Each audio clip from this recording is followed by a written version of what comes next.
Have you ever wondered if being too kind could actually cost you your happiness? Most of us were raised to treat everyone with kindness. But the truth is, once you reach a certain age, your energy, your time, and your peace become far too precious to give away freely, especially to those who take and never give back. Because with age comes wisdom, and one of the hardest lessons to learn is this: kindness, when misplaced, can become a quiet form of self-destruction. Some people aren't satisfied until they've drained your patience, your generosity, and your silence. And what's worse, they often come disguised as those closest to you: a longtime neighbor, a family member you've always looked out for, or even an old friend who used to mean the world. They don't break your heart in obvious ways. They wear you down slowly until you no longer recognize how tired you've become. Until you begin to question, why does being nice feel so heavy now? In today's video, we're going to uncover 6 types of people you should stop being kind to in your later years. Not out of bitterness, but out of self-respect. These are the patterns, the behaviors, and the emotional traps that sneak into your life and stay far too long. By the end of this journey, you'll not only recognize these toxic dynamics, but you'll also learn how to step away from them with dignity, without guilt, and most importantly, without apology. Because these years, they're not for carrying everyone else's weight, they're for finally breathing easy, for protecting your calm, for choosing peace over obligation. So grab a warm cup of tea or coffee, settle into your favorite chair, and let's take this powerful journey together. Not to close the door on others, but to open one for yourself. Before we dive in, I'd love for you to take a second and like this video, subscribe if you haven't already, and answer this simple question in the comments. Who would you stop being kind to if it meant protecting your peace and happiness? Just type one sentence you believe in. For example, protecting my peace is no longer optional. Let's see how many of us are ready to choose peace together. Oh, and stay with me till the end.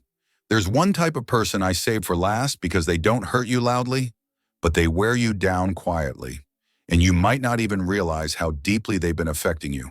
Let's begin. Number 1, the hidden rival. Not every threat to your peace comes with harsh words or raised voices. Some arrive wearing warm smiles, offering soft encouragement, and acting like they're cheering you on, all while quietly hoping you don't rise too high. These are the ones who mask competition as closeness. They don't just want to grow. They want to grow faster than you.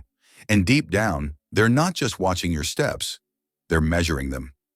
Think about someone like Marilyn, 74, who finally took a brave step and signed up for a photography group in her town. She'd always loved capturing little moments. Birds at the feeder, the way light touched her garden in the morning. She was nervous to join, but proud of herself. Then came Doris, an old acquaintance who said, "I'd love to come too. It'll be fun." But soon after, Doris began making comments like, "That's a cute photo. Reminds me of what my granddaughter took on her toy camera." Or, "Your shots have a nice charm. Very beginner-friendly."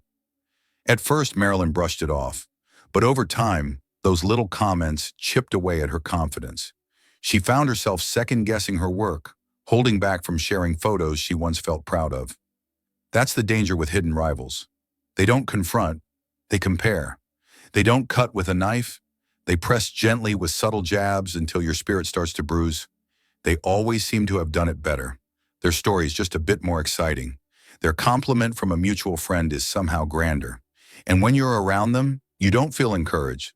You feel edited, like you're shrinking just to make room for their shine. And that's not friendship. That's a competition in disguise.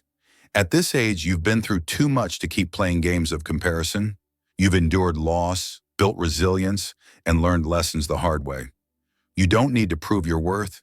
You don't need to outperform anyone. You just need to be surrounded by people who make you feel bigger, not smaller. If someone claps for you only when they've clapped louder for themselves, it's time to step back. You deserve to sit beside people who feel like a cozy fire on a cold night, not a scoreboard ticking every little move.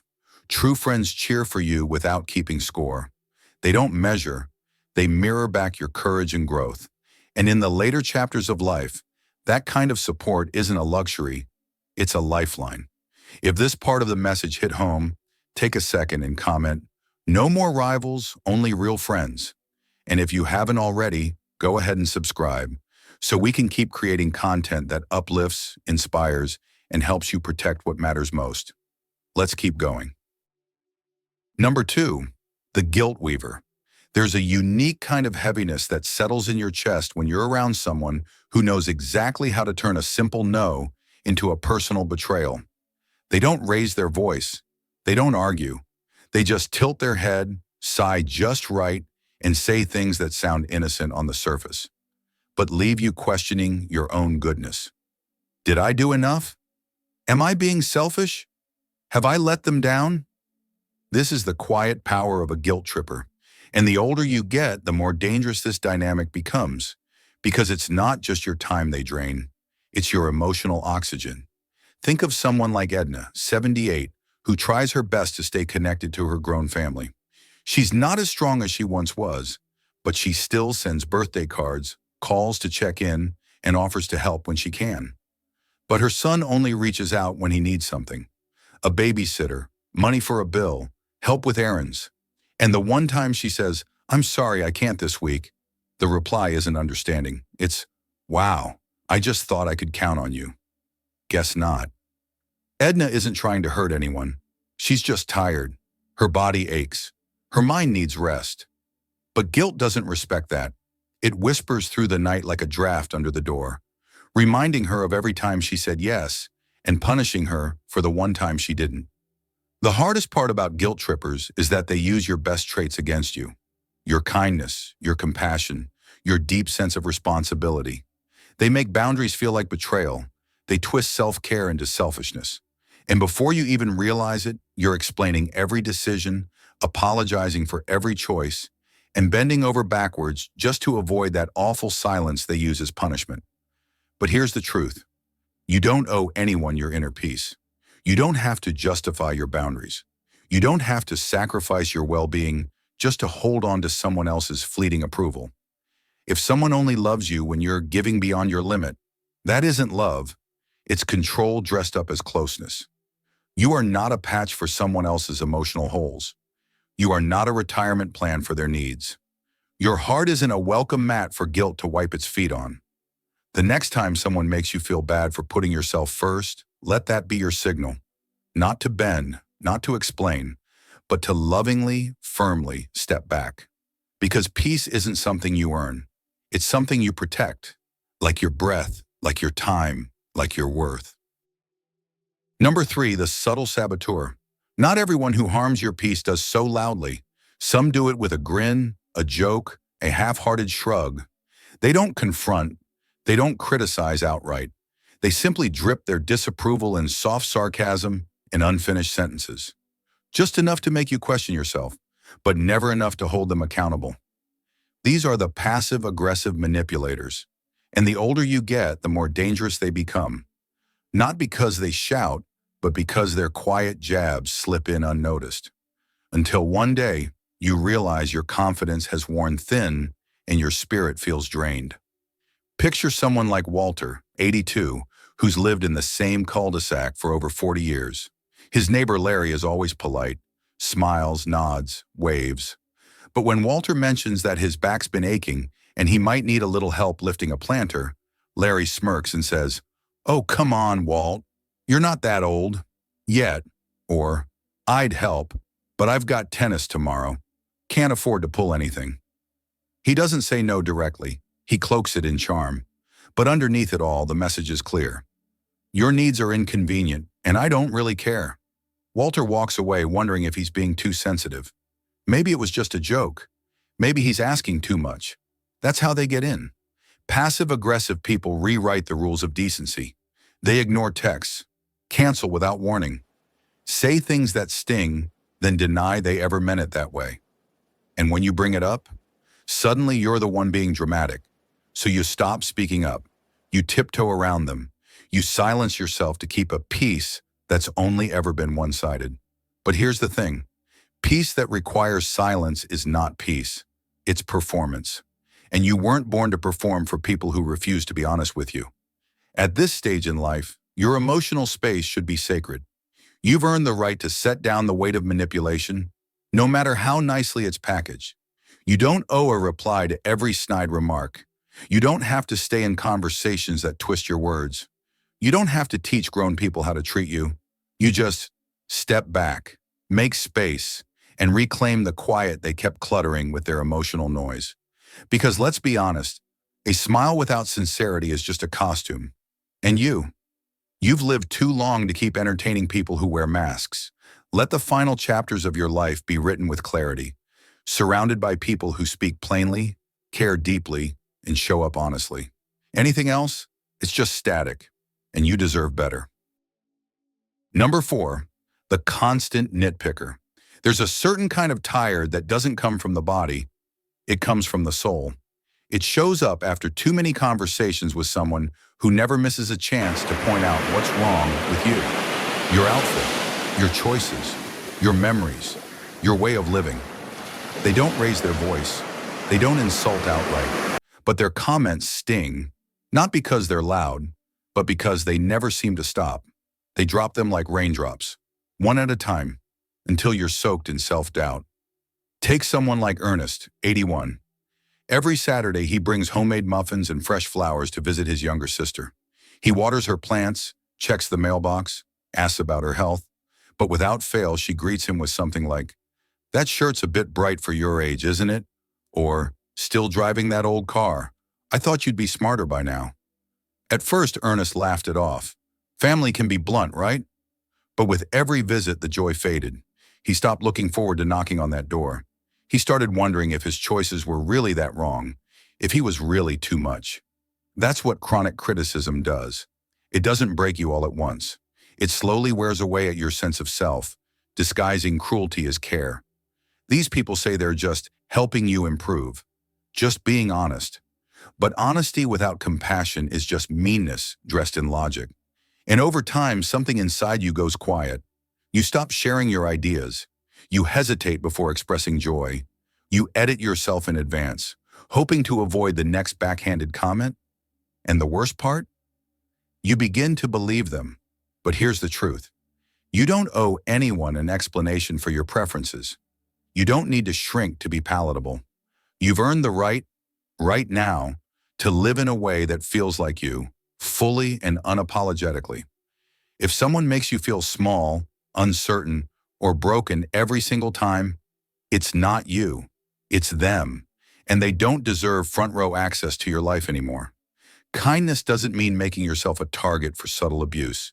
And sometimes the most compassionate thing you can do for yourself is to stand tall, step back, and say, "I'm no longer letting you narrate my life with your voice."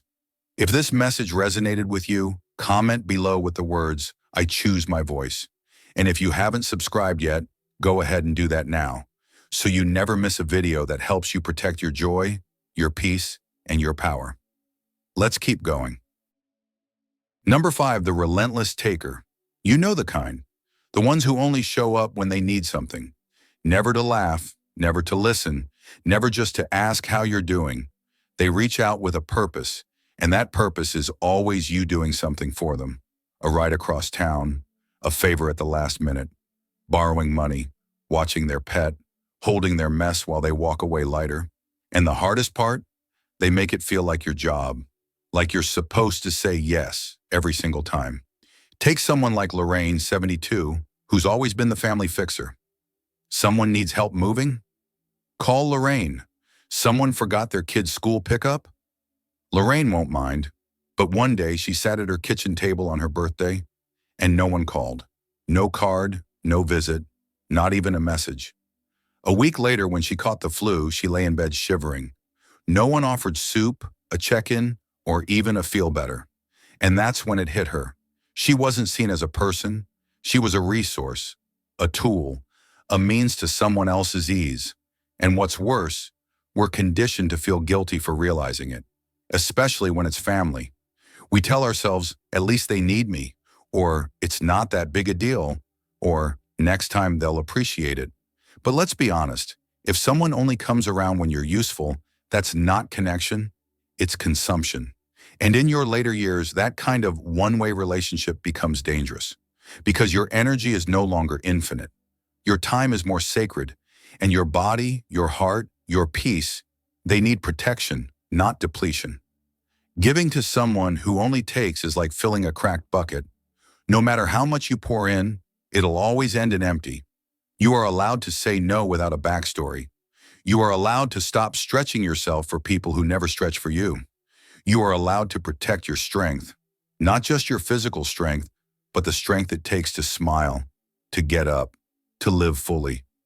And if someone disappears the moment you stop saying yes, that tells you everything you need to know. You were never cherished. You were just convenient. So let this be a reminder. Kindness should never cost you your dignity, and generosity should never feel like a cage. At this stage in life, every yes you give should return something to your soul, not strip something from it. Number 6, the emotional dumper. Not everyone who drains you is loud. Some people don't shout, they don't insult, they just show up again and again to unload every worry, complaint, and problem they carry right into your lap. They don't want a conversation, they want a dumping ground. They call not to ask how you're doing, but to pour out their fears, their anger, their frustrations, and they expect you to sit there quietly, listen endlessly, and carry it with grace. You probably know someone like Marion, 75. She has a neighbor, Joyce, who stops by almost every afternoon, not to visit, not to share a moment, but to vent about her grown kids, about the world, about the noise, the weather, her health, her aches, her regrets.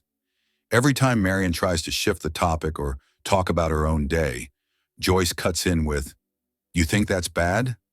Let me tell you what happened to me." And by the time she leaves, Marion feels like her energy has been wrung out like a wet cloth. Emotional dumpers don't ask if you're okay. They don't notice if you're tired.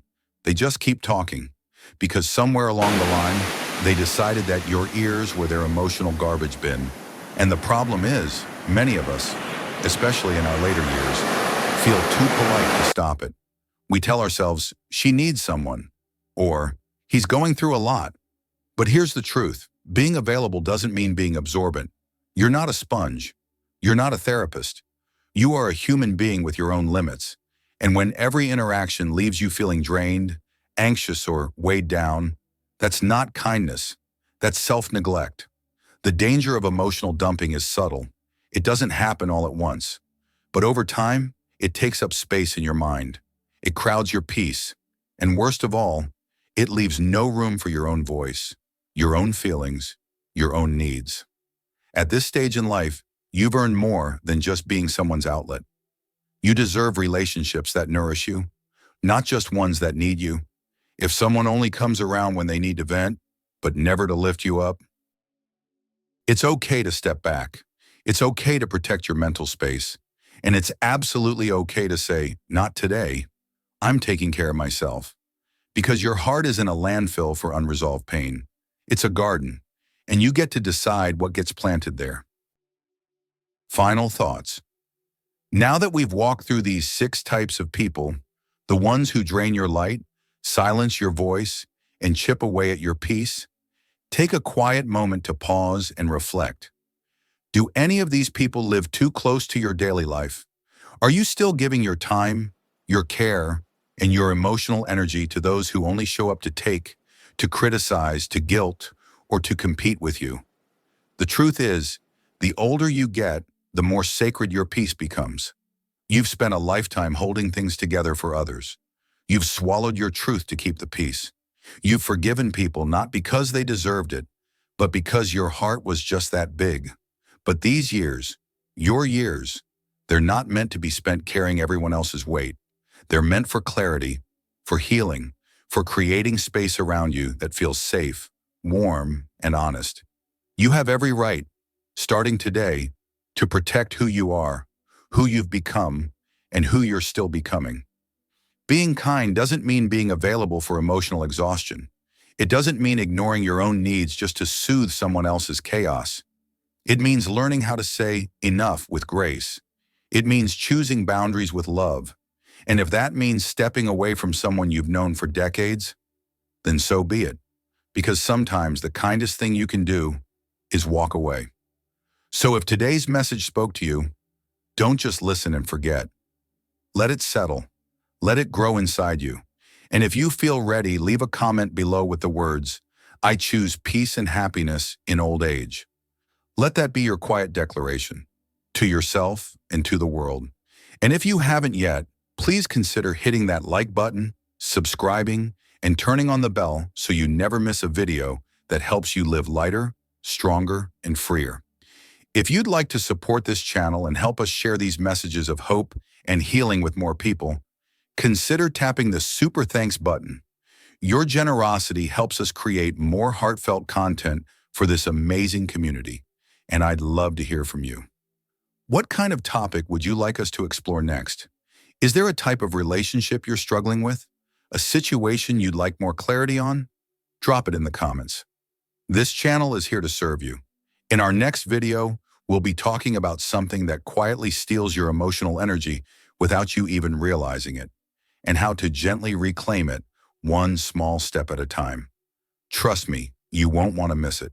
Until then, just remember, you are not too much. You are not too late. You are not selfish for wanting peace. You deserve to feel safe. You deserve to be seen. You deserve a life that feels like yours. Thank you for being here. Take care of yourself, and I'll see you in the next video.